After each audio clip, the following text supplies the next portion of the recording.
There are moments in modern warfare that don't announce themselves with explosions or speeches. No sirens, no countdowns, no dramatic warnings. They unfold quietly, almost invisibly, driven by patience, data, and timing. This was one of those moments. On the Crimean Peninsula, far from the active front lines, and buried deep inside territory Russia believed was secure, Ukraine waited. Not hours, not days. Long enough to be absolutely certain. And when 2 Russian Mi-8 helicopters finally settled onto the tarmac, the operation moved from watching to execution. This was never about chasing targets in the air. It was all about letting them land, letting them relax, letting them reveal something far more valuable than their airframes: the exact location of a hidden, fully operational military hub.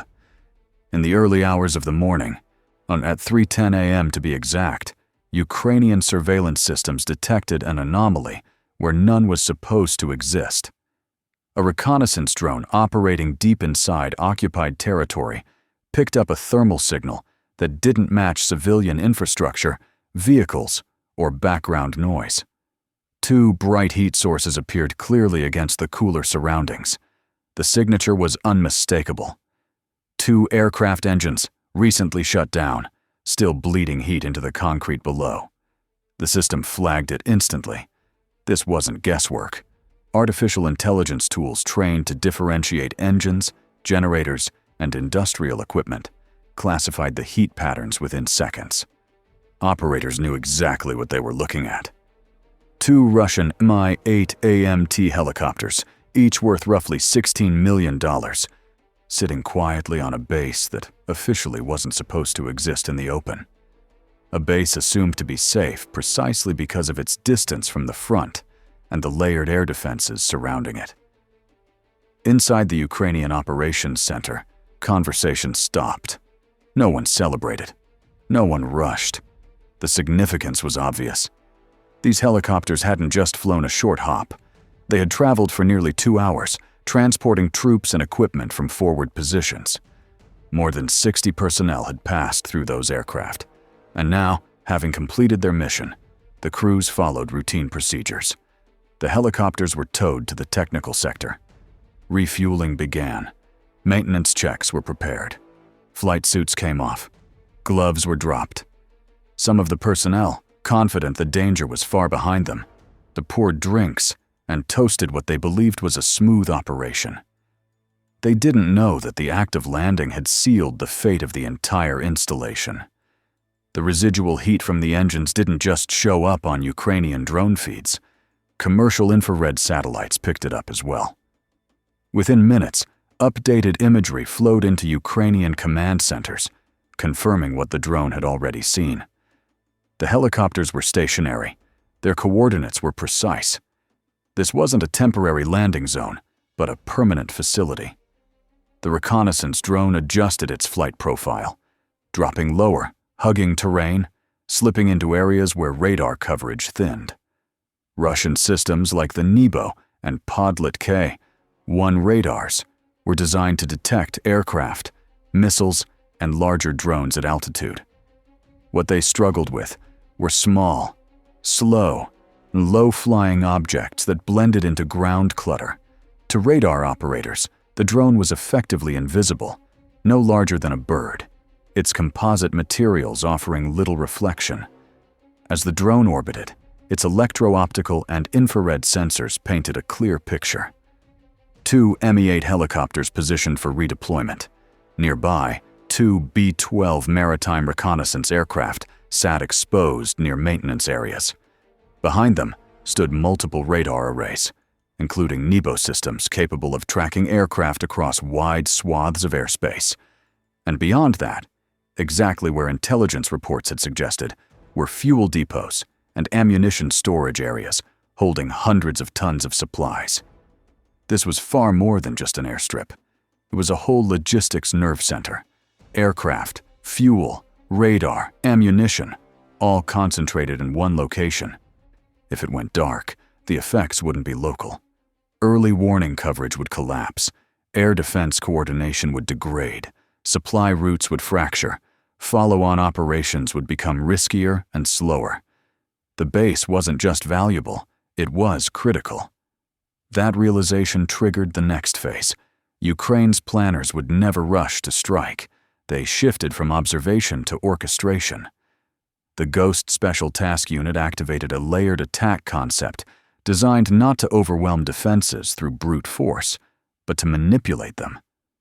Every radar sweep, every response time, every reaction delay had already been studied through previous long-range operations.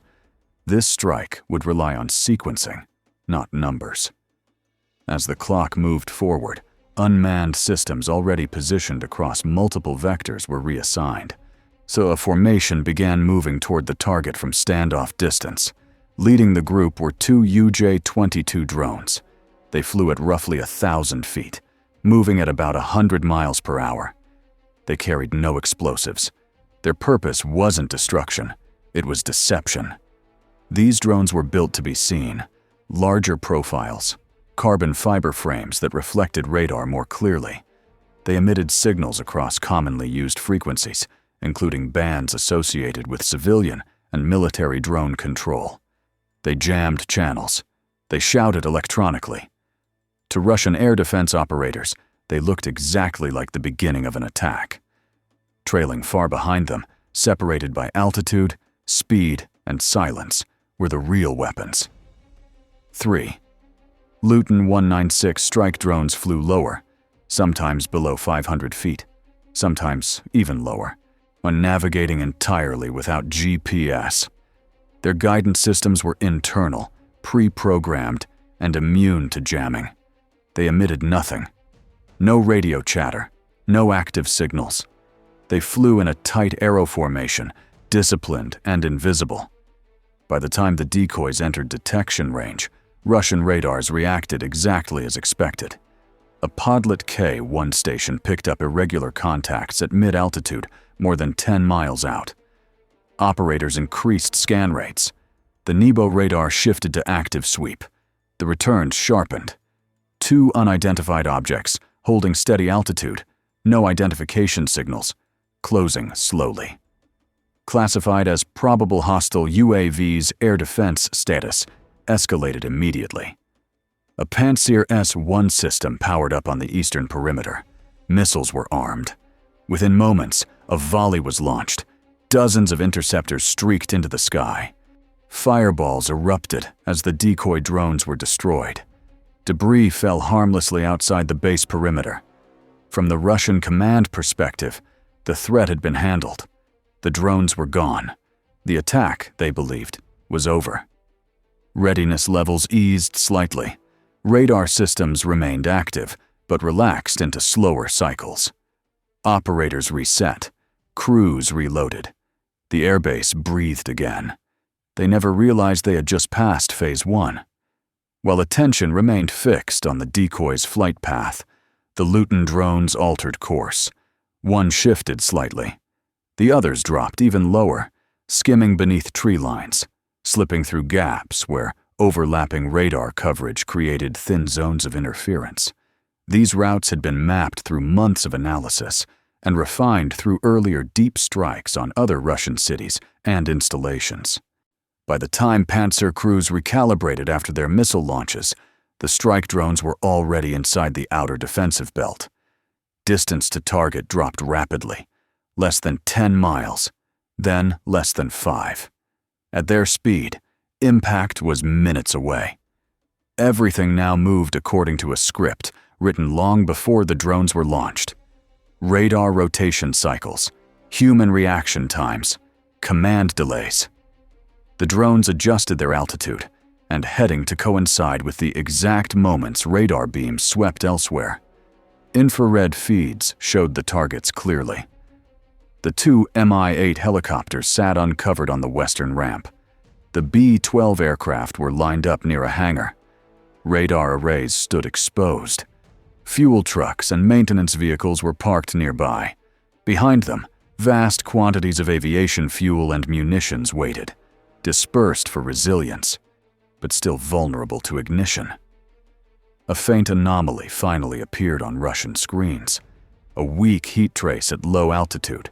Alert levels rose, but it was already too late. The drones accelerated, pushing their speed beyond 150 miles per hour. Compact frames, carbon composite bodies, shaped charge warheads designed not just to explode, but to direct energy precisely where it would cause the most damage. In the final seconds, each drone committed to its target. One climbed slightly, aligning with the cluster of Mi-8 helicopters. Another banked, locking onto the Nebo radar array. The third stayed low, racing toward the B-12 aircraft parked near fuel and maintenance infrastructure. The first impact came without warning. The lead drone struck the engine bay of Mi-8 at a steep angle. The shaped charge detonated instantly. The helicopter's fuel ignited. The blast pressure tore through the adjacent aircraft just 15 feet away. Rotor assemblies were thrown hundreds of feet. A refueling truck flipped. Fire spread across the ramp in a wave. Less than a second later, the second strike hit the B-12. The fuselage ruptured. Fuel stores ignited. The neighboring aircraft caught fire as the explosion propagated through maintenance areas. Flames raced into surrounding infrastructure. Moments after that, the third drone slammed into the Nebo radar. The array collapsed in a single violent burst. Early warning capability vanished instantly. The shockwave rippled outward, shattering windows nearly 2,000 feet away. To nearby residents, it felt like an earthquake. From orbit, satellites registered a massive thermal bloom more than 1,000 feet across. The once hidden base was now unmistakably visible. A final radio transmission crackled out from the site. The message was brief. Base under attack. Radar destroyed. Aircraft damaged. Urgent assistance required. Then silence. Within minutes, the airbase ceased to function. Fires burned uncontrollably. Secondary explosions erupted as ammunition cooked off. Fuel pooled and ignited repeatedly. A backup command vehicle was crushed by overpressure. By dawn, the entire western ramp was scorched. 3 Mi-8 helicopters were reduced to burned shells. A B-12 was destroyed beyond recognition. Radar systems were twisted wreckage. Damage estimates exceeded $180 million. But the financial cost was only part of it. This base wasn't just a parking lot for aircraft. It supported redeployment, maritime patrols, and forward resupply into key regions. Its loss forced Russia to reroute logistics, extend flight paths, and operate without adequate early warning. A blind zone nearly 90 kilometers wide opened to the west. Operations slowed. Exposure increased. Official statements initially dismissed the event as a technical fire, but open-source analysts quickly overlaid satellite imagery, thermal data, and geolocation. The truth was undeniable. What had been hidden was now exposed in high resolution. Operation Ghost was all about removing a critical node. Aircraft destroyed, radar blinded, logistics severed. Operations grounded for nearly 2 days. And it was accomplished without manned aircraft, without mass troop involvement, and without spectacle. The message was clear. In modern warfare, precision matters more than size, and sequencing matters more than volume, and systems built to counter yesterday's threats can be undone by patience, data, and a few quiet machines flying just low enough to be ignored. Outro. If this video helped connect the dots behind today's headlines, hit like, subscribe to the channel, and turn on notifications to stay ahead of the next analysis.